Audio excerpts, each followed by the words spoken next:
Ever trending ആയിട്ടുള്ള കോമ്പിനേഷനാണ് നമ്മുടെ മസ്റ്റർഡ് യെല്ലോയും ഡാർക്ക് ഗ്രീനും കൂടെ അടിപൊളിയായിട്ട് വീവ്ഡ് കോട്ടൺ ഫാബ്രിക്, അതായത് ത്രെഡിന്റെ വീവിങ് വന്നേക്കുന്ന കേട്ടോ.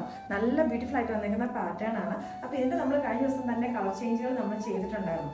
ഇപ്രാവശ്യം നമ്മളിത് കൊണ്ടുവന്നേക്കുന്നത് കുറച്ചുകൂടി ഒരു പ്രീമിയം ആയിട്ടുള്ള weaved cotton fabric, pure cotton ആട്ടോ. അപ്പോൾ ഇതിനകത്തേക്ക് ടോപ്പ് എയർലൈൻ കൺസെപ്റ്റിലേക്കാണ് നമ്മൾ ചെയ്തേക്കുന്നത്, വൺ സൈഡ് പോക്കറ്റും ആയിട്ട്. അപ്പോൾ ഇതിന്റെ 4 ഷെയ്ഡ്സ് ആണ് ടോട്ടൽ ഉള്ളത്. മസ്റ്റർഡ് യെല്ലോയിൽ തന്നെ ഇങ്ങനെ 2 വരുന്നുണ്ട്, പിന്നെ ഗ്രീനിലും 2 വരുന്നുണ്ട്. അതായത് നമ്മൾ ഇതിന്റെ യോക്കിൽ കൊടുത്തേക്കുന്നത് ഇതിൽ വരുമ്പോൾ താഴേക്കാണ് വരുന്നത്, ബാക്കിലേക്ക് നമ്മൾ ആ സെയിം തന്നെ ഗ്യാദേഴ്സ് കൊടുത്തിട്ട് താഴേക്ക് അത് വരുന്ന രീതിയിലേക്ക് തന്നെയാണ് ചെയ്തെടുത്തേക്കുന്നത്. അപ്പോൾ അതുകൊണ്ട് മസ്റ്റർഡ് യെല്ലോയുടെ തന്നെ നെക്സ്റ്റ് വൺ വന്നേക്കുന്നത് കേട്ടോ. ഇത് മസ്റ്റർഡ് യെല്ലോ എന്ന് പറഞ്ഞാൽ ഇതിനകത്തേക്ക് കുറച്ചൊരു ഗ്രീൻ കളറും കൂടെ ബ്ലെൻഡ് ചെയ്ത് വരുന്ന കൈൻഡ് ഓഫ് ഒരു ഷെയ്ഡാണ്. ഇവിടേക്ക് ആയിട്ടൊരു കട്ടിങ്, പാനൽ കട്ടിങ് കൊടുത്തിട്ടാണ് താഴേക്ക് ഇവിടെ ഗ്യാദേഴ്സ് കൊടുത്തേക്കുന്നത്. നെക്സ്റ്റ് വന്നേക്കുന്നത് നമ്മുടെ ഡാർക്ക് ഗ്രീൻ. ഇതിന് കോമ്പിനേഷൻ ആയിട്ട് മസ്റ്റർഡ് യെല്ലോ കളറിലെ ത്രെഡ് വീവിംഗ് ആണ് വന്നേക്കുന്നത് കേട്ടോ. അപ്പോൾ ഒരു സ്ട്രൈപ്പ് പാറ്റേണിലേക്ക് വരുന്ന പാച്ച് നമ്മൾ യോക്കിലേക്കാണ് കൊടുത്തേക്കുന്നത്, ബാക്കി ബോഡി ഫുള്ളായിട്ട് ചെറിയൊരു ബുഡ വീവിങ്ങും. അതുകൊണ്ട് ലാസ്റ്റ് വൺ വന്നേക്കുന്നത് ബോട്ടിൽ ഗ്രീൻ തന്നെയാണ്. അപ്പോൾ ഇതിനകത്തേക്ക് ആ സ്ട്രൈപ്പ് പാറ്റേൺ വന്നേക്കുന്നത് നമ്മുടെ ഒരു യോ കട്ടിങ് കൊടുത്തിട്ട് താഴേക്കാണ് ആ പാനൽസിൻ്റെ അവിടേക്കാണ് വന്നേക്കുന്നത് കേട്ടോ. 799 ആണ് റേറ്റ് വരുന്നത്.